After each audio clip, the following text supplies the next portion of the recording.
Hey everybody, tonight I'm down on the reloading bench. I'm going to actually do some reloading, see if I can make a video about it. Tonight I'm going to be using Benchmark for my 223. I tried a lot of powders.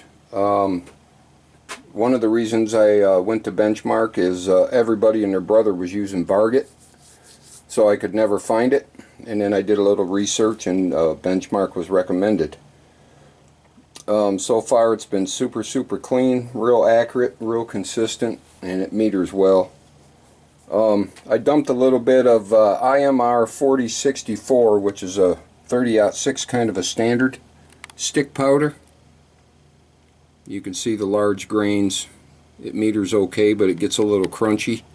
And then right below that I have the Benchmark, and you can see it is actually a stick powder, but super fine. It meters very well, and it's consistent. It burns super clean, and it shoots good out of all my 223s. So let me put you on the tripod and we'll get her going.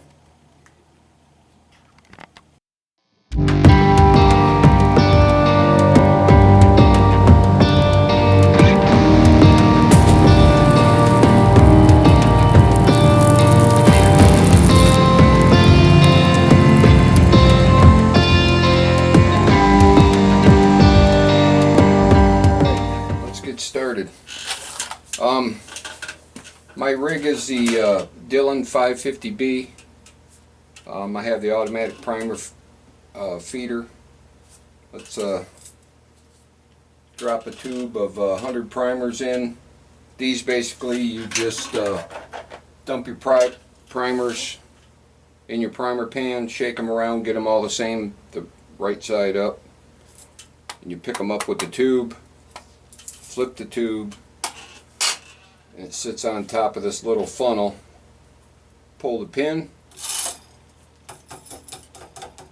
and it loads all your primers into your tube here. It's really convenient, a lot better than doing them one at a time, which I've done for years. Another priming system I recommend is this little Lee primer. These work really well. I use that on my 30-06 and my 30-30. I usually don't load them in bulk, just a few at a time. So I have my powder all measured out and weighed. I'm using the Hornady electronic scale, the CS 1500. I might look around and upgrade because it's getting a little sketchy sometimes. I've changed batteries and once in a while it doesn't hold its numbers. So I'm using various brass. It's all cleaned and trimmed. For my trimmer,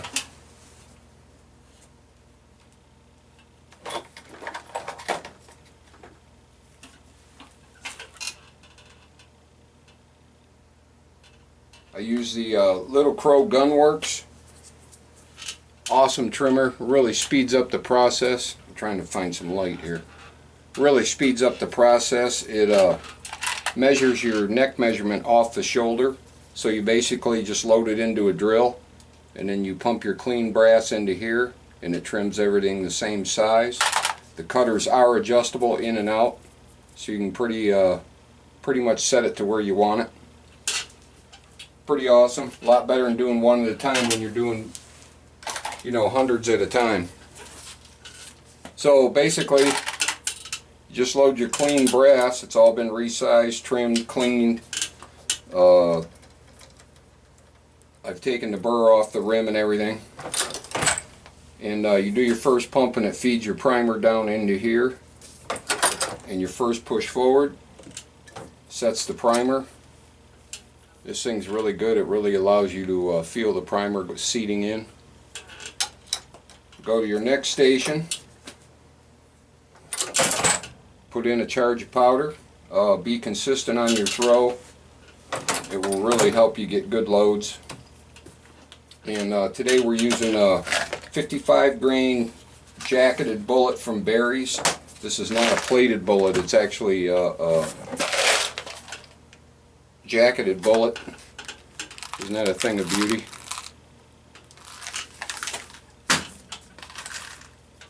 Move it to the next station with your thumb. Always check your powder. Looking for consistency in the fullness. Send the bullet home. Let me pop that out. It's seated right up to the ridge, which I can't remember what it's called right now.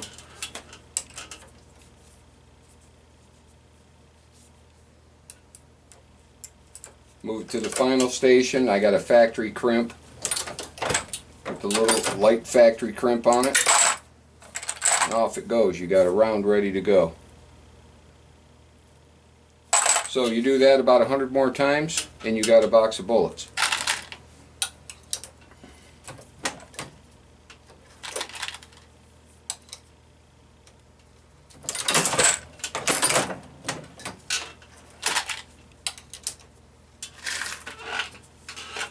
Always check your powder.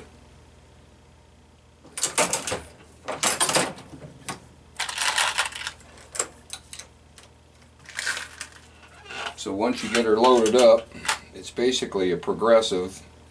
I'd call it a manual progressive. I like it because if you have a screw up, the head doesn't turn on its own. So you can take out the bad shell and dump out the powder or whatever and start over with it, and it's not screwing up your whole rhythm. See that primer crunched a little bit? I'll check it, make sure everything looks fine. Move it on to the next station.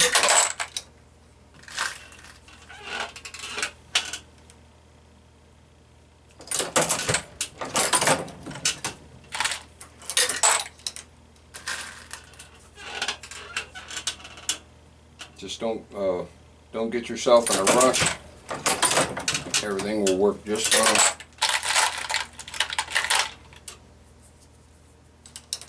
Now on my rifle shells, I only use the Dillon for the reloading part. The resizing and all of that I use on my old Workhorse. I do on the old Workhorse, so I don't put the extra strain on my Dillon. I just don't want to put it through. Plus with rifle shells you use lubricant, and I rather clean that all off, so I tumble them a second time, and you know, then hand check them real good to make sure the flash hole isn't plugged up with corn cob or anything. If you use the water system with the hydro, can't remember, you know what I'm talking about. You don't have to worry about that, but you do have to dry them. So there you go. It's pretty simple.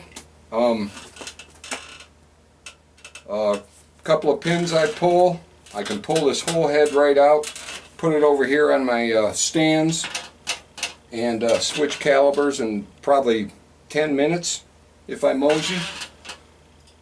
It's real simple. Well worth the extra couple of bucks. And usually I use, so far I've been using Lee dies, having good luck with them. So I see no reason to change. So there you have it. That's kind of the lowdown. It's not that much to get into it, and it cuts your costs for ammunition probably just about in half. So after your first, I don't know, 500 to 1,000 rounds, you're actually, everything's paid for.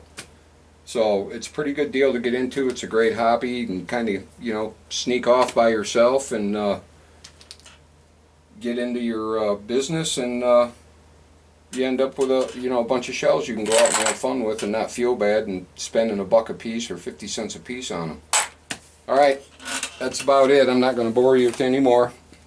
If there's any questions, give me a holler, and play nice. Ciao.